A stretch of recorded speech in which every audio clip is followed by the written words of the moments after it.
ರೀತಿಯಾದ ಯುದ್ಧ ನಡೀತಾ ಇದೆ. ಅಸ್ತಿತ್ವ ಯುದ್ಧ.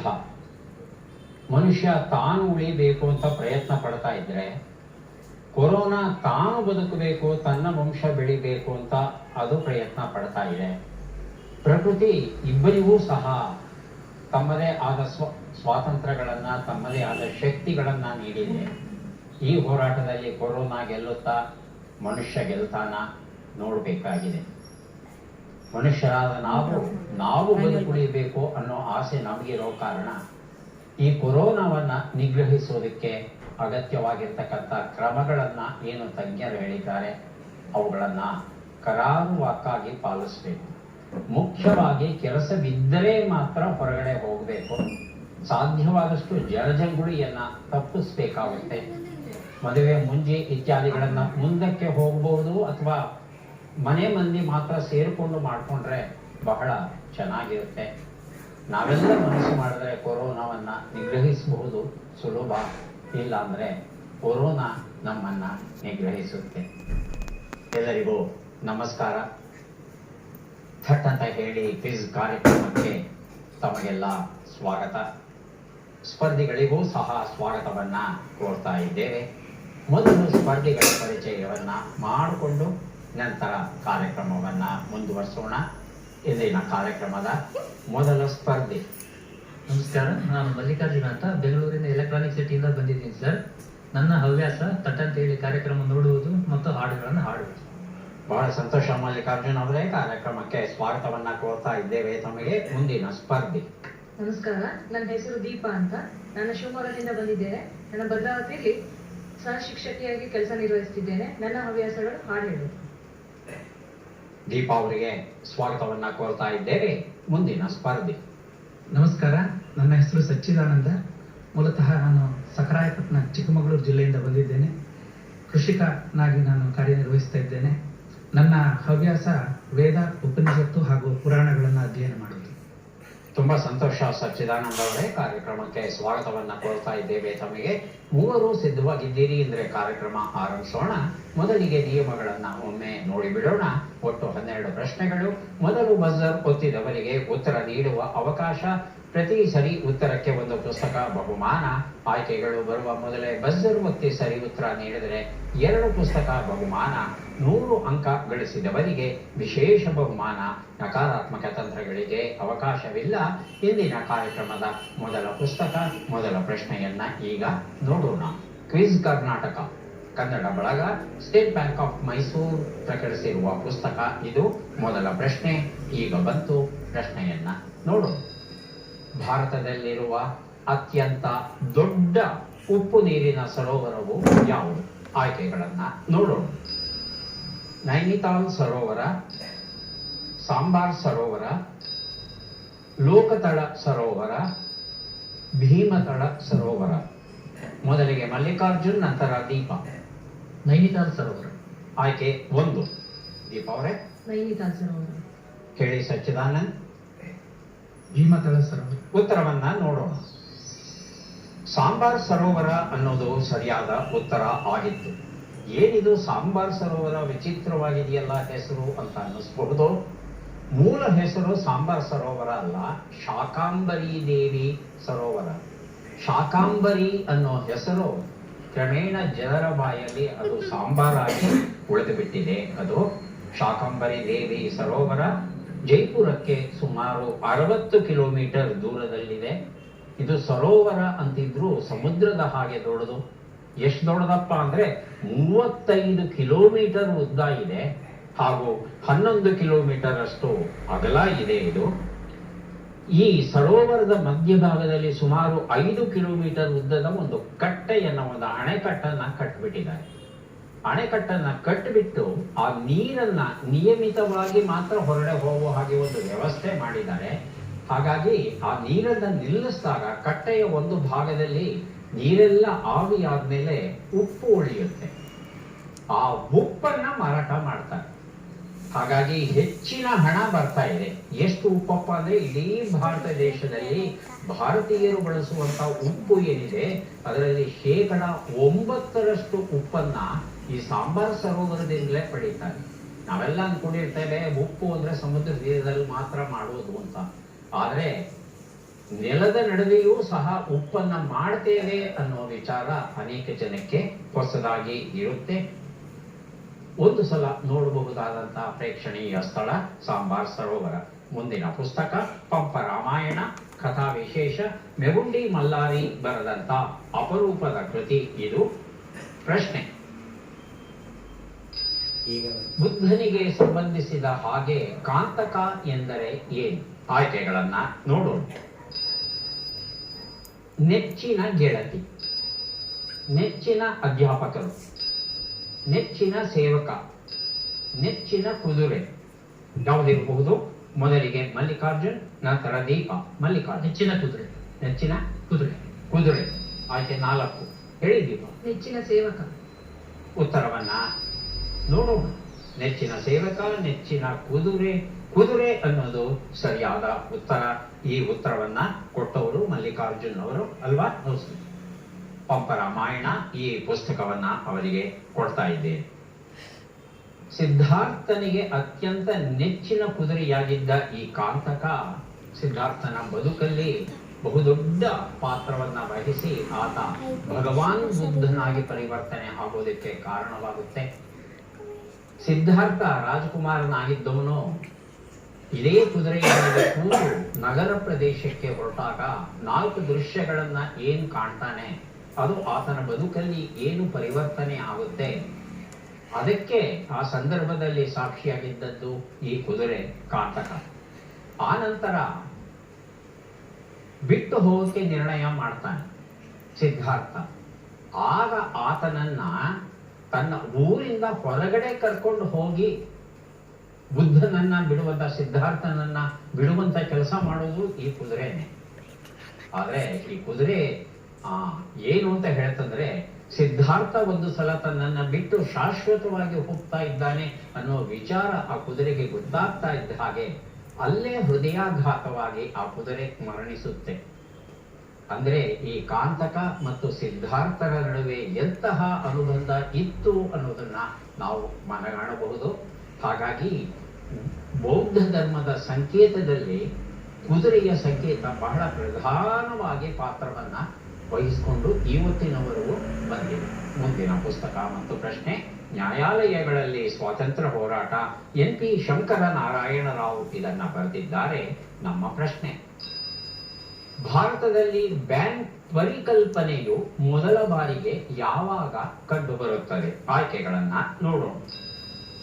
ವೇದಗಳ ಕಾಲ, ಮೌರ್ಯರ ಕಾಲ, ಸಿಂಧೂ ಸರಸ್ವತಿಯ ಕಾಲ, ಗುಪ್ತರ ಕಾಲ. ಬಸರುತಿ ಉತ್ತರ ಕೊಡಿ. ಮೊದಲಿಗೆ ಮಲ್ಲಿಕಾರ್ಜುನ್, ನಂತರ ಸಚ್ಚಿದಾನಂದ್. ಗುಪ್ತರ ಕಾಲ. ಗುಪ್ತರ ಕಾಲ ಆಯ್ಕೆ 4. ಹೌದಾ ಸಚ್ಚಿದಾನಂದ್? ಮೌರ್ಯರ ಕಾಲ. ಮೌರ್ಯರ ಕಾಲ ಆಯ್ಕೆ 2. ಉತ್ತರವನ್ನ ನೋಡೋಣ. ಸರಿಯಾದ ಉತ್ತರ ವೇದಗಳ ಕಾಲ. ವೇದಗಳ ಕಾಲದಲ್ಲಿ ಬ್ಯಾಂಕ್ ಅನ್ನೋದು ಇತ್ತ ಅನ್ನೋ ಅನುಮಾನ ಖಂಡಿತ ಬರುತ್ತೆ. ಆದ್ರೆ ಬ್ಯಾಂಕ್ ಅಲ್ಲಿ ಇವತ್ತು ನಾವು ಏನು ವಹಿವಾಟು ಮಾಡ್ತಾ ಇದ್ದೇವೆ ಅಂತಹ ಒಂದು ವಹಿವಾಟನ್ನ ನಾವು ವೇದಗಳ ಕಾಲದಲ್ಲಿಯೇ ನೋಡಬಹುದು. ಬ್ಯಾಂಕ್ ಅಲ್ಲಿ ನಾವು ಸಾಲ ತಗೋತೇವೆ. ಆ ಸಾಲ ತಗೊಂಡರ ಕುರುಹಾಗಿ ಅದಕ್ಕೆ ಕಾಗದ ಪತ್ರ ಇತ್ಯಾದಿಗಳನ್ನೆಲ್ಲ ಮಾಡ್ತೇವೆ. ಸುಸ್ತಿದಾರ ಅಂತ ನಾವೆಲ್ಲ ಕೇಳ್ತೀವಿ. ಈ ಶಬ್ದಗಳನ್ನೆಲ್ಲ ನಾವೇನ್ ಬಳಸ್ತಾ ಇದ್ದೇವೆ, ಇದೇ ತರಹದ ಒಂದು ವ್ಯವಸ್ಥೆ ಆಗ್ಲೂ ಇತ್ತಂತೆ. ಯಾರು ಹಣವನ್ನ ಪಡೆದಿರ್ತಾರೆ ಅದಕ್ಕೆ ಒಂದು ಪತ್ರವನ್ನ ಬರೆದು ಕೊಡಬೇಕಾಗಿತ್ತು. ಋಣಪತ್ರ ಅಂತ ಕರೆಯೋರಂತೆ ಅದನ್ನು, ಅಥವಾ ಋಣಲೇಖ್ಯ ಅಂತ ಕರೆಯೋರಂತೆ. ಮತ್ತೆ ಅದಕ್ಕೆ ನಿಗದಿತ ಬಡ್ಡಿಯನ್ನ ವಿಧಿಸ್ತಾ ಇದ್ರಂತೆ. ಆ ಬಡ್ಡಿಯನ್ನ ವಿಧಿಸ್ಬೇಕಾದ್ರೆ ತುಂಬಾ ಲೆಕ್ಕಾಚಾರ ಇರ್ತಿತ್ತು. ಯಾರಾದ್ರೂ ಅಪ್ಪಿ ತಪ್ಪಿ ಹೆಚ್ಚಿನ ಬಡ್ಡಿಯನ್ನ ತಗೊಂಡ್ರೆ ಅದಕ್ಕೆ ಶಿಕ್ಷೆನೂ ಸಹ ಇರ್ತಾ ಇತ್ತು.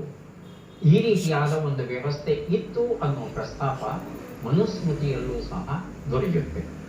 ಮುಂದಿನ ಪುಸ್ತಕ ಮತ್ತು ಪ್ರಶ್ನೆ: ನಾಡು ನಾಡಿ. ಪ್ರಕಾಶ್ ಮಲ್ಕಿ ಒಡೆಯರ್ ಬರೆದಂತಹ ಪುಸ್ತಕ. ನಮ್ಮ ಪ್ರಶ್ನೆ: ಮೌರ್ಯರ ಆಡಳಿತದಲ್ಲಿ ಅರಮನೆಗಳನ್ನ ಯಾವ ವಸ್ತುವಿನಿಂದ ನಿರ್ಮಿಸುತ್ತಿದ್ದರು? ಆಯ್ಕೆಗಳನ್ನ ನೋಡೋಣ. ಲೋಹ, ಮಣ್ಣು ಮತ್ತು ಸುಣ್ಣ, ಮರ, ಕಲ್ಲು.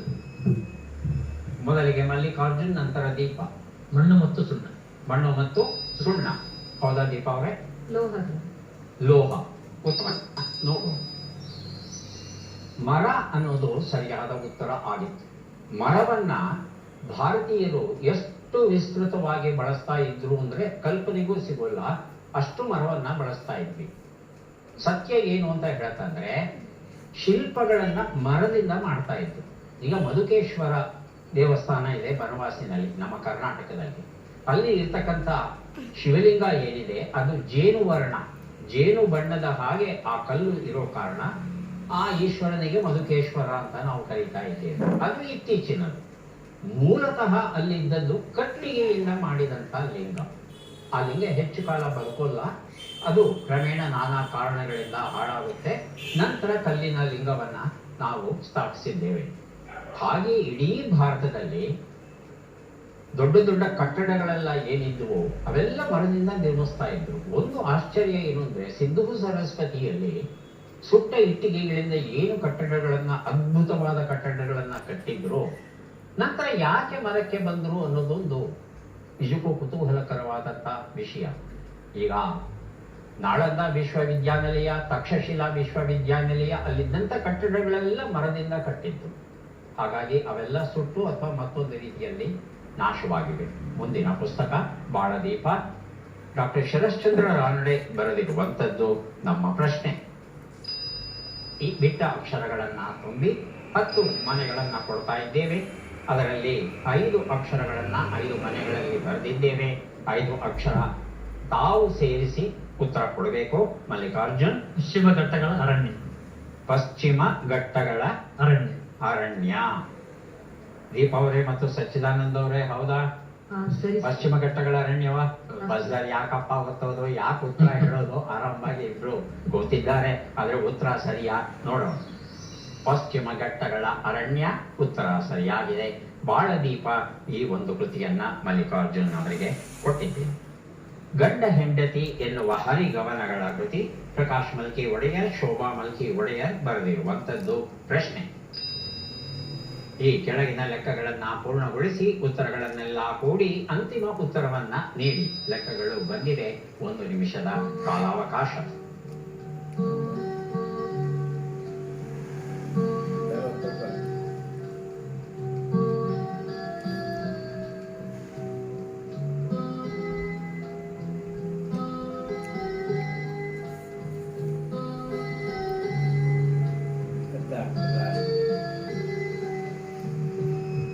ಬಜರ್ ಒತ್ತಿದ್ದಾರೆ.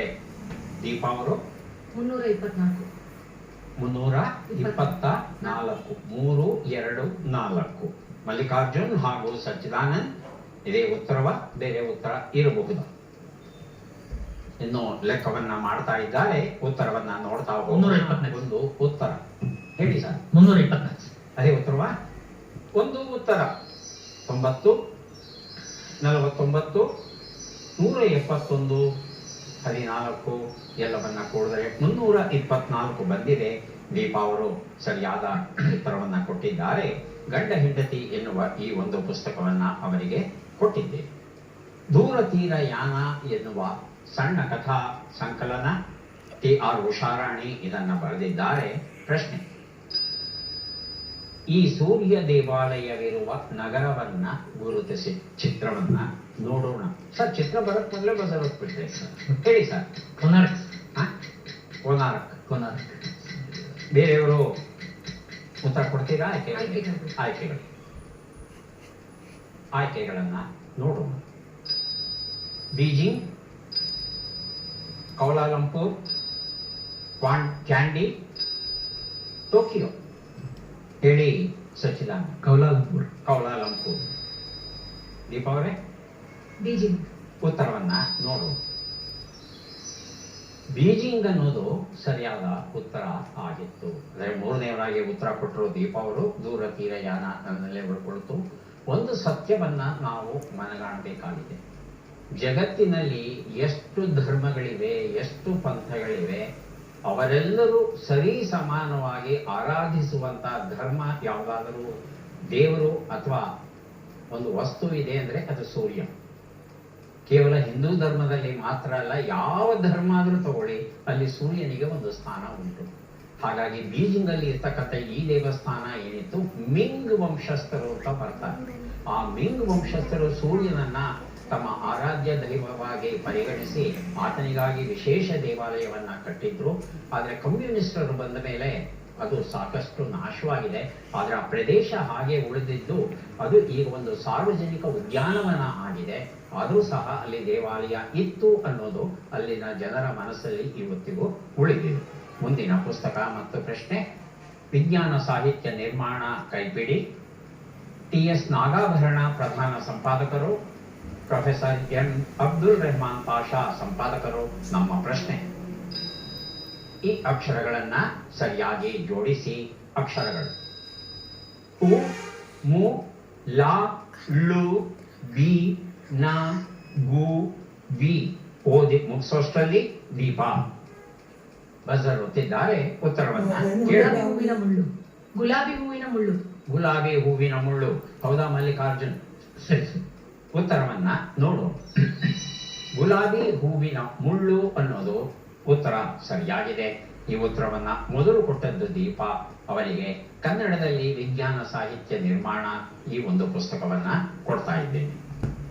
ಈಗ ಜೊತೆಯಲ್ಲಿ ಎನ್ನುವ ಕಥಾ ಸಂಕಲನ ಕೊಡ್ತಾ ಇದ್ದೇವೆ. ಪ್ರಕಾಶ್ ಮಲ್ಕಿ ಒಡೆಯರ್, ಶೋಭಾ ಮಲ್ಕಿ ಒಡೆಯರ್ ಇಬ್ಬರು ಸೇರಿ ಬರೆದಿರುವಂತಹ ಕೃತಿ ಇದು. ನಮ್ಮ ಪ್ರಶ್ನೆ, ಸರಿಯಾದ ಉತ್ತರಗಳನ್ನ ಜೋಡಿಸಬೇಕಾಗುತ್ತೆ. ಈಗ 2 ಪಟ್ಟಿಗಳು ಬಂದಿವೆ. ತುರುಪು, ತುರುಬು, ತುರುಬು. ಈ ಪಟ್ಟಿಯಲ್ಲಿ ಆಗಲೇ ಬಜರುತ್ತಿದ್ದಾರೆ ದೀಪ. ತುರುಪು, ತುರುಪು ಅಂದ್ರೆ ಗುಂಪು. ಗುಂಪು. ತುರುಬು, ಮುಡಿ. ಮುಡಿ. ತುರುಬು, ಕೆರೆ. ಹ? ಕೆರೆ. ಕೆರೆ, ಹೆರೆ 2 ಶಬ್ದ ಇದೆ. ಕೆರೆ ಅಂತ ತಾವು ಹೇಳ್ತಾ ಇದ್ದೀವಿ. ಒಂದು ಸಲ ಸಚ್ಚಿದಾನಂದ ಅವರನ್ನ ಕೇಳೋಣ. ಸಚ್ಚಿದಾನಂದ್, ತುರುಪು. ತುರುಪು ಮುಡಿ, ಹಾ, ತುರುಬು ಮುಡಿ, ಹಾ. ತುರುಪು ಹೆಡೆ, ತುರುವು ಗುಂಪು. ಉತ್ತರವನ್ನ ನೋಡ್ತಾ ಹೋಗೋಣ. ತುರುಪು ಗುಂಪು, ತುರುಬು ಮುಡಿ. ತುರುಬು ಅಂದ್ರೆ ಹೆರೆ, ತೆಂಗಿನಕಾಯಿ ತುರುವುದು ಅಂತ ಹೇಳ್ತೇವೆ. ತುರುಬು ಅಂದ್ರೆ ಹೆರೆ. ಒಂದು ತಪ್ಪು ಮಾಡಿದ್ರೆ ದೀಪ ಅವರೇ, ಹಾಗಾಗಿ ಪುಸ್ತಕ ನನ್ನಲ್ಲೇ ಉಳಿಬೇಕಾಗಿ ಬಂತು. ಈಗ 3 ಪುಸ್ತಕವನ್ನ ಕೊಡೋದಕ್ಕೆ ಸಿದ್ಧವಾಗಿದ್ದೇವೆ. ಪದಬಂಧ ಬಂದಿದೆ. ಸುಳುಹುಗಳನ್ನ ಈಗ ನೋಡೋಣ. ಸುಳುಹುಗಳು: ಭಾವಚಿತ್ರವನ್ನ ತೆಗೆಯುವವನು, ಸಿದ್ಧತೆ, ತಾಳ್ಮೆ. ಆಗ್ಲೇ ಬಜರ್ ಒತ್ತಿದ್ದಾರೆ ಮಲ್ಲಿಕಾರ್ಜುನ್, ನಂತರ ದೀಪ. ಮಲ್ಲಿಕಾರ್ಜುನ್ ಒಂದು ಉತ್ತರ. ಛಾಯಾಗ್ರಾಹಕ. ಛಾಯಾಗ್ರಾಹಕ. ಉತ್ತರವನ್ನ ನೋಡೋಣ. ಉತ್ತರ ಸರಿಯಾಗಿದೆ. ಬಯಲು ಮತ್ತು ಏಕಾಂತ ಕೃತಿಯನ್ನ ಕೊಟ್ಟಿದ್ದೇನೆ. 2 ಉತ್ತರ. ಸಿದ್ಧತೆ, ತಯಾರಿ. ತಯಾರಿ. ಉತ್ತರವನ್ನ ನೋಡೋಣ. ತಯಾರಿ ಸರಿಯಾಗಿದೆ. ಆಡೋಣ ಬಾ ಈ ಪುಸ್ತಕ ಕೊಟ್ಟಿದ್ದೇನೆ. 3 ಉತ್ತರ. ತಾಳ್ಮೆ, ಸಹನೆ. ಸಹನೆ. ಉತ್ತರವನ್ನ ನೋಡೋಣ. ಉತ್ತರ ಸರಿಯಾಗಿದೆ. ಹಾಗಲ್ಲಪ್ಪ ನಾ ಕೇಳಿದ್ದು ಸ್ವಾಮಿನಾಥ್ ಬರೆದಂತ ಕೃತಿ. 3 ಪುಸ್ತಕವನ್ನ ಮಲ್ಲಿಕಾರ್ಜುನ್ ಅವರಿಗೆ ಕೊಟ್ಟಿದ್ದೇವೆ. ಈಗ ಮತ್ತೆ 3 ಪುಸ್ತಕ ಕೊಡೋದಕ್ಕೆ ನಾವು ಸಿದ್ಧವಾಗಿದ್ದೇವೆ. ಪದ ವಿನೋದ ಬಂದಿದೆ. 6 ಅಕ್ಷರಗಳನ್ನ ನಮಗೆ ಕೊಡ್ತೇವೆ. 3 ಅಕ್ಷರಗಳ 3 ಪದಗಳನ್ನ ತಾವು ರೂಪಿಸಬೇಕಾಗಿದೆ. ಎಡದಿಂದ ಬಲಕ್ಕೆ, ಮೇಲಿನಿಂದ ಕೆಳಕ್ಕೆ ಶಬ್ದ ಏಕರೂಪವಾಗಿರುವುದು ಬಹಳ ಮುಖ್ಯ. ಒಂದು ಸಲ ಬಳಸಿದ ಅಕ್ಷರವನ್ನ ಮತ್ತೆ ಬಳಸೋಕೆ ಅವಕಾಶ ಉಂಟು. ಈಗ 6 ಅಕ್ಷರಗಳನ್ನ ನೋಡೋಣ. ದ, ರು, ನ, ವ, ಜ, ನ.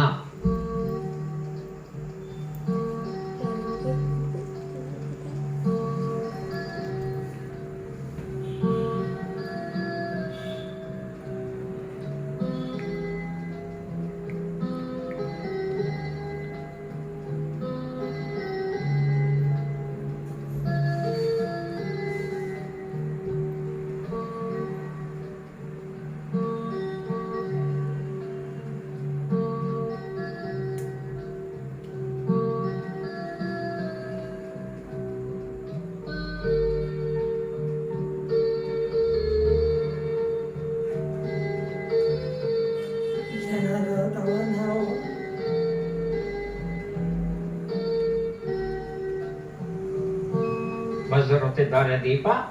ಒಂದು 3 ಶಬ್ದ ಕೊಟ್ಬಿಡಿ, ಆಮೇಲೆ ನೋಡೋಣ. ಹ. ವನಜ, ವನಜ, ನವನ, ದವನ, ನವನ, ನವನ, ಹ. ನವನ, ಜನರು, ಜನರು, ರು, ಜನರು. ಮೊದಲನೇ ಶಬ್ದ ಯಾವುದು? ವನಜ. ವನಜ, ಸರಿಯಾ? ಹ.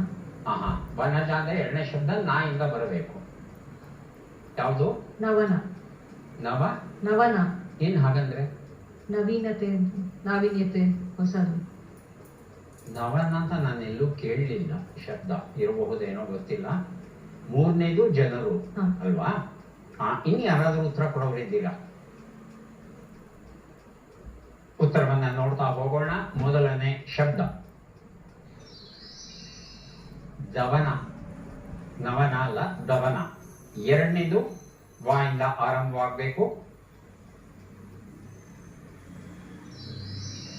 ವನಜ. ಮೂರನೇದು ನಾ ಇಂದ ಆರಂಭವಾಗಬೇಕು, ನಜರು. ಸೊ ಇದರಲ್ಲಿ ನೀವು ಒಂದು ಶಬ್ದ ಕೊಟ್ಟಿದ್ದೀರಿ ಅಲ್ವಾ? ವನಜ ಕೊಟ್ರಿ ಅಲ್ವಾ? ಹಾಗಾಗಿ ಒಂದು ಪುಸ್ತಕವನ್ನ ತಮಗೆ ಕೊಡ್ತಾ ಇದ್ದೇನೆ. ಈಗ ನಾವು ಬಂದಿದ್ದೇವೆ ಕಾರ್ಯಕ್ರಮದ ಕೊನೆಯ ಘಟ್ಟಕ್ಕೆ. ಚಟ್ಪಟ್ ಚಿನುಕುರಳಿ 5 ಪ್ರಶ್ನೆ ಕೇಳಿದ್ದೇವೆ. 5 ಉತ್ತರ ಸರಿ ಉತ್ತರ ತಾವು ಕೊಟ್ರೆ 5 ಪುಸ್ತಕ ತಮಗೆ. ಮೊದಲ ಅವಕಾಶ ಮಲ್ಲಿಕಾರ್ಜುನ್ ಅವರಿಗೆ. ಮಲ್ಲಿಕಾರ್ಜುನ್, ತಮ್ಮ ಮೊದಲ ಪ್ರಶ್ನೆ. ಆಯ ಕೊಡು ಎಂಬ ನುಡಿಗಟ್ಟಿನ ಅರ್ಥವೇನು? ಧಾನ್ಯವನ್ನ ಕೊಡು, ಹಣವನ್ನು ಕೊಡು. ಹಣವನ್ನು ಕೊಡು. ಯಾವ ಸರ್? ಹಣವನ್ನು ಕೊಡು. ಹಣವನ್ನು ಕೊಡು. ಎರಡನೇ ಪ್ರಶ್ನೆ, ಸುಟ್ಟು ಹೋಗು ಎಂಬರ್ಥದ ಶಬ್ದವು ಯಾವುದು? ಉರಿ. ಉರಿ. ಎರಡನೇ ಉರಿ. ಉರಿ. ಮೂರನೇ ಪ್ರಶ್ನೆ, ಅಭ್ಯಾಸ ಎಂಬ ಪದದ ವಿರುದ್ಧ ಪದ ಯಾವುದು? ಮುಂದಿನ ಪ್ರಶ್ನೆ. ನಿರಭ್ಯಾಸ. ಈ ಗಾದೆಯನ್ನ ಪೂರ್ಣಗೊಳಿಸಿ ಅಂಗಳದಾಗೆ ಒದ್ದು. 5ನೇ ಪ್ರಶ್ನೆ, ಈ ಒಗಟನ್ನ ಬಿಡಿಸಿ ಒಬ್ಬನನ್ನು ಮಾತನಾಡಿಸಿದರೆ ಎಲ್ಲರ ಮರ್ಜಿ ತಿಳಿಯುತ್ತೆ. News paper. ಉತ್ತರವನ್ನ ನೋಡ್ತಾ ಹೋಗೋಣ. ಒಂದು ಉತ್ತರ ಆಯ ಕೊಡು ಅಂದ್ರೆ ಧಾನ್ಯವನ್ನ ಕೊಡು ಅಂತ ಅರ್ಥ. 2 ಉತ್ತರ ಸುಟ್ಟು ಹೋಗು, ಉರಿ, ಸರಿಯಾದ ಉತ್ತರ ಕೊಟ್ಟಿದ್ದೀರಿ. 3 ಉತ್ತರ ಅಭ್ಯಾಸ ಅಂದ್ರೆ ನಿರಭ್ಯಾಸ ಅಂತ ಬರುತ್ತೆ. ದುರಭ್ಯಾಸ ಅಂತ ಹೇಳಬಹುದಾ? ಚರ್ಚೆಗೆ ಅರ್ಹವಾಗುವಂತಹ ವಿಚಾರ ಅದು. ನಿರಭ್ಯಾಸ ಸರಿಯಾದ ಉತ್ತರ. ಅಂಗಳದಾಗೆ ಒಂದು ಅಡಿಗೆ ಮನೆಯಲ್ಲಿ ಕಾಲನ್ನ ಹಿಡಿದರು. ಚೌಕದಲ್ಲಿ ಚಡಾವಲ್ಲಿ ಹೊಡೆದು ಕೋಣೆಯಲ್ಲಿ ಬಂದು ಕಾಲು ಹಿಡಿದ್ರು ಅಂತ ಇದೇ ಅರ್ಥದ ಗಾದೆ ಇನ್ನೂ ಒಂದು ಕನ್ನಡದಲ್ಲಿ ಉಂಟು. 5ನೇದು ಅನ್ನದ ಅಗುಳಿನ ಪರೀಕ್ಷೆ. ಅನ್ನ ಬೆಂದಿದ್ಯಾ ಇಲ್ವಾ ಅಂತ ನೋಡೋದಕ್ಕೆ ನಾವೆಲ್ಲ ಅಗಳನ್ನ ನೋಡಲ್ಲ, ಒಂದು ಅಗಳನ್ನ ನೋಡ್ತೇವೆ. ಈಗ ಕುಕ್ಕರ್ ಬಳಸೋದ್ರಿಂದ ಈ ಅಭ್ಯಾಸ ತಪ್ಪು ಹೋಗಿದೆ. ಆದರೆ ಗ್ರಾಮೀಣ ಪ್ರದೇಶದಲ್ಲಿ ಇವತ್ತಿಗೂ ಈ ಪದ್ಧತಿ ಉಂಟು. ಒಂದು ಪುಸ್ತಕವನ್ನ ಕೊಟ್ಟಿದ್ದೇನೆ ಮಲ್ಲಿಕಾರ್ಜುನ್ ಅವರಿಗೆ. ದೀಪ ಅವರೇ, ತಮ್ಮ ಪ್ರಶ್ನೆಗಳು ಆರಂಭ ಆಗ್ತಾ ಇದೆ. ಮೊದಲ ಪ್ರಶ್ನೆ, ಹಣದ ಬಣವೇ ಹಾಕು ಎಂಬ ನುಡಿಗಟ್ಟಿನ ಅರ್ಥವೇನು? ಹಣದ ಗುಡ್ಡೆ ಹಾಕು, ಹಣವನ್ನು ಬಡ್ಡಿಗೆ ಹಾಕು. ಹಣದ ಗುಡ್ಡೆ ಹಾಕು. 2, ಒಂದನ್ನು ಸೂಚಿಸುವ ಸಂಖ್ಯಾವಾಚಕ ಎಂಬರ್ಥದ ಶಬ್ದವು ಯಾವುದು? ಎಕ್ಕ, ಅರ್ಕ. ಎಕ್ಕ. 3ನೇ ಪ್ರಶ್ನೆ, ಅಮೃತ ಎಂಬ ಪದದ ವಿರುದ್ಧ ಪದ ಯಾವುದು? ವಿಷ. ವಿಷ. ಈ ಗಾದೆಯನ್ನ ಪೂರ್ಣಗೊಳಿಸಿ ಅಜ್ಜಿ ನೂತದ್ದೆಲ್ಲ. 5 ಪ್ರಶ್ನೆ, ಈ ಒಗಟನ್ನ ಬಿಡಿಸಿ ವನದಲ್ಲಿ ಹುಟ್ಟಿ ವನದಲ್ಲಿ ಬೆಳೆದು ವನದಿಂದ ಹೊರಟು ವನಜ ಲೋಚನನ ಶಿರಕ್ಕೆ ಏರುವುದು ಯಾವುದು? ಬಿಲೋಪತಿ. ಉತ್ತರ ಪ್ರಶ್ನೆನಲ್ಲೇ ಇದೆ. ವನಜ. ವನಜ. ಏನ್ ವನಜ ಅಂದ್ರೆ? ಕಮಲ. ಕಮಲ. ಉತ್ತರವನ್ನ ನೋಡ್ತಾ ಹೋಗೋಣ. ಒಂದು ಉತ್ತರ ಹಣದ ಬಣವೆ ಹಾಕು ಅಂದ್ರೆ ಗುಡ್ಡೆ ಹಾಕು, ಉತ್ತರ ಸರಿಯಾಗಿದೆ. 2 ಉತ್ತರ 1 ಅಂದ್ರೆ ಎಕ್ಕ, ಉತ್ತರ ಸರಿಯಾಗಿದೆ. 3 ಅಮೃತ ಅಂದ್ರೆ ವಿಷ, ಉತ್ತರವನ್ನ ತಾವು ಕೊಟ್ಟಿದ್ದೀರಿ. ಮೊಮ್ಮಗನ ಉಡುದಾರಕ್ಕೆ, ಅಜ್ಜಿ ನೂತದ್ದೆಲ್ಲ ಮೊಮ್ಮಗನ ಉಡುದಾರಕ್ಕೆ ಉತ್ತರ ತಾವು ಕೊಟ್ಟಿಲ್ಲ. 5 ಉತ್ತರ ಕಮಲ ಅಥವಾ ವನಜ, ಉತ್ತರ ಸರಿಯಾಗಿದೆ. 5 ಪ್ರಶ್ನೆಗಳಲ್ಲಿ 4 ಪ್ರಶ್ನೆಗಳಿಗೆ ಸರಿ ಉತ್ತರ ಕೊಟ್ಟಿದ್ದೀರಿ. 4 ಪುಸ್ತಕವನ್ನ ತಮಗೆ ಕೊಟ್ಟಿದ್ದೀರಿ. ಈಗ ಅವಕಾಶ ಸಚ್ಚಿದಾನಂದ್ ಅವರಿಗೆ. ತಮ್ಮ ಮೊದಲ ಪ್ರಶ್ನೆ, ಹಣಾಹಣಿ ಹೊಡೆದಾಟವಾಗು ಎಂಬ ನುಡಿಗಟ್ಟಿನ ಅರ್ಥವೇನು? ಪ್ರೇಮ ಕಲಹವಾಗು, ದೊಡ್ಡ ಪ್ರಮಾಣದ ಹೊಡೆದಾಟವಾಗು. ದೊಡ್ಡ ಪ್ರಮಾಣದ ಹೊಡೆದಾಟವಾಗು. ಪ್ರಶ್ನೆ 2, ಕಾಳುಗಳಿಂದ ತೆಗೆದ ಜಿಡ್ಡು ವಸ್ತು ಎಂಬರ್ಥದ ಶಬ್ದವು ಯಾವುದು? ಎಣ್ಣೆ, ಬೆಣ್ಣೆ. ಎಣ್ಣೆ. ಪ್ರಶ್ನೆ 3, ಅಮೂಲ್ಯ ಎಂಬ ಪದದ ವಿರುದ್ಧ ಪದ ಯಾವುದು? ಪ್ರಶ್ನೆ 4, ಈ ಗಾದೆಯನ್ನ ಪೂರ್ಣಗೊಳಿಸಿ. ಅಟ್ಟದಿಂದ ಬಿದ್ದವನಿಗೆ 5 ಪ್ರಶ್ನೆ, ಈ ಒಗಟನ್ನ ಬಿಡಿಸಿ. ಚರಚರ ಕೊಯ್ತದೆ, ಮಿರಿಮಿರಿ ಮಿಂಚ್ತದೆ, ಪೆಟ್ಟಿಗೆ ತುಂಬುತ್ತದೆ, ದಾಗಿನವಲ್ಲ ಏನು? ದಾಗಿನ ಅಂದ್ರೆ ಒಡವೆ. ಸರ. ಉತ್ತರವನ್ನ ನೋಡ್ತಾ ಹೋಗೋಣ. 1 ಉತ್ತರ. ಹಣಾಹಣಿ ದೊಡ್ಡ ಪ್ರಮಾಣದ ಹೊಡೆದಾಟವಾಗು, ಉತ್ತರ ಸರಿಯಾಗಿದೆ. ಎಣ್ಣೆ ಉತ್ತರ ಸರಿಯಾಗಿದೆ. 3 ಅಮೂಲ್ಯ, ಅನಮೂಲ್ಯ ಅಥವಾ ನಿಕೃಷ್ಟ ಅಂತ ಹೇಳಬಹುದು. ಅಟ್ಟದಿಂದ ಬಿದ್ದವನಿಗೆ ದಡಿಗೆ ತಗೊಂಡು ಹೇರಿದ್ರಂತೆ ಅನ್ನೋದು ಉತ್ತರ ತಾವು ಕೊಟ್ಟಿಲ್ಲ. 5 ಉತ್ತರ ಗರಗಸವನ್ನ ವರ್ಣಿಸಿದ್ದಾರೆ ಈ ಒಗಟಲ್ಲಿ. 5 ಪ್ರಶ್ನೆಗಳಲ್ಲಿ 2 ಪ್ರಶ್ನೆಗಳಿಗೆ ಸರಿ ಉತ್ತರ ಕೊಟ್ಟಿದ್ದೀರಿ. 2 ಪುಸ್ತಕವನ್ನ ತಮಗೆ ಕೊಡ್ತಾ ಇದ್ದೇನೆ. ಯಾರಿಗೆ ಎಷ್ಟು ಪುಸ್ತಕಗಳು ಬಂದಿವೆ ಅದನ್ನ ನೋಡುವ ಕ್ಷಣ ಬಂತು. ಮಲ್ಲಿಕಾರ್ಜುನ್ ಅವರಿಗೆ ಕೊಟ್ಟು 6 ಪುಸ್ತಕ ತಮಗೆ ದೊರೆಯುತ್ತಾ ಇದೆ. ಸ್ವೀಕರಿಸಿ. ಕಾರ್ಯಕ್ರಮದಲ್ಲಿ ಭಾಗವಹಿಸಿದ್ದಕ್ಕೆ ತಮಗೆ ಅಭಿನಂದನೆಗಳು.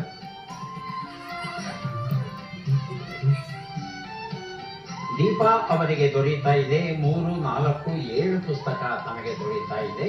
ಸ್ವೀಕರಿಸಿ. ಅಭಿನಂದನೆಗಳು.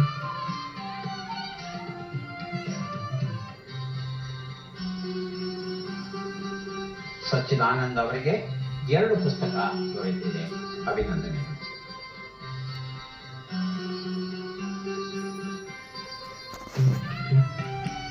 ಮತ್ತೆ ಭೇಟಿಯಾಗೋಣ. ನಮಸ್ಕಾರ.